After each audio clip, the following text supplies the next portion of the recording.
beast within me has awoken.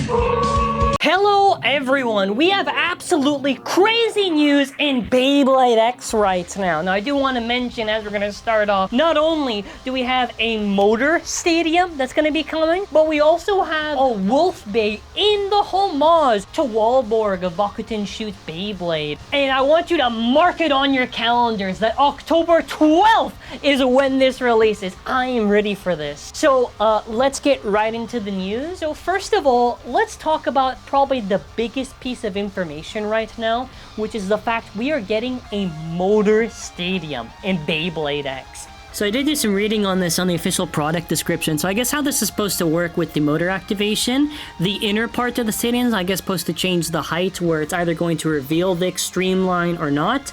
And I guess when it goes down and reveals the extreme line, you'll be able to build up a crazy extreme dash.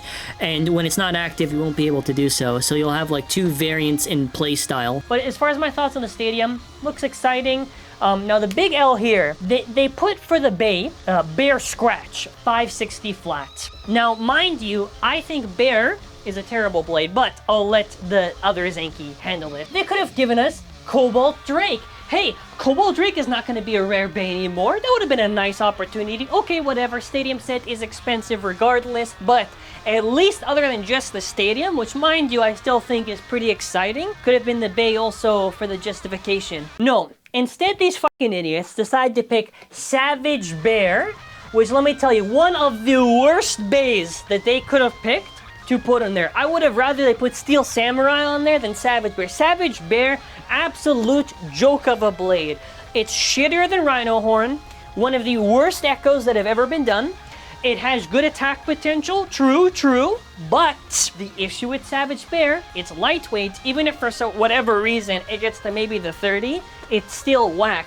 Now I understand why they picked Savage Bear, because in the context, Japan, they don't have these releases like we do. So Takara Tomy is very smart on how they use these releases that they make for Hasbro to later reuse it on other stuff afterwards. I'm pissed that there's no Drake, massive L, while I still think the stadium looks really, really good. Like, it looks exciting. By the way, to quickly touch over the Samurai news that we got, it's going to be coming out in November. We got the equivalent of what I guess is like the sword launcher, which I think is really cool. It's Samurai Saber.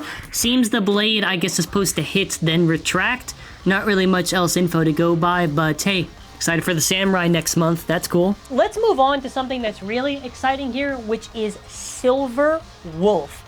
Now this kind of reminds me of the same sort of scheme that you kind of had with Cobalt Drake and the naming system. I wonder if there's any relation to Pendragon or whatever, but this is your Bakuten Shoot homage to Walborg from Bakuten Shoot Beyblade. And I think the blade is pretty interesting. So first of all, the gimmick on this blade is that it essentially has free spin on it, which I think that's interesting. So I did talk to my good pal Think from the WBO for his thoughts on this, but obviously it's going to depend on the weights for the stuff. This might be able to work well defensively against opponents that are like low height attackers, or maybe handle stuff like equalizers potentially.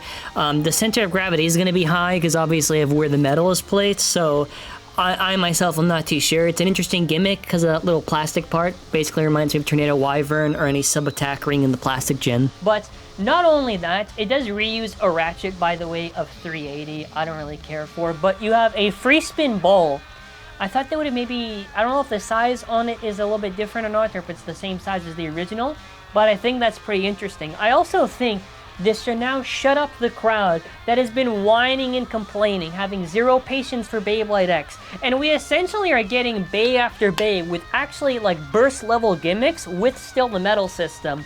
And I think that is really, really cool, and I think it's something we should be appreciating. I don't really have much like crazy thoughts for Wolf. I think it's cool you get like this little launcher or whatever. I don't know, maybe he'll do something funny, maybe free spin defense. I don't really know. I'm not too sure. Like, it's a stamina type blade, but I don't really have much like... I want to maybe see a little bit more of it, because with what we have right now, it's not really too much I can really develop my thoughts for, but I think nonetheless October is decently exciting. It's decently exciting. Now, I do want to just throw this out there. If you are new here, subscribe to the channel and comment your thoughts. What are you more excited for this month?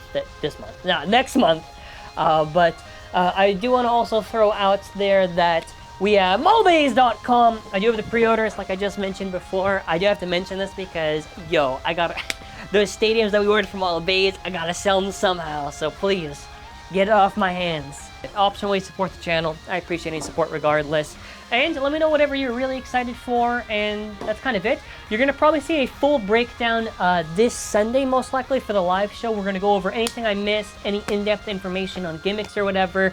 But yeah, I think it's kind of a whatever month. I don't want to say the month is mid. I think that's really harsh. I think the stadium's exciting. At least it's an interesting Stamina UX release. But thank you for watching. That's gonna be it for now. I want to say take care and bye.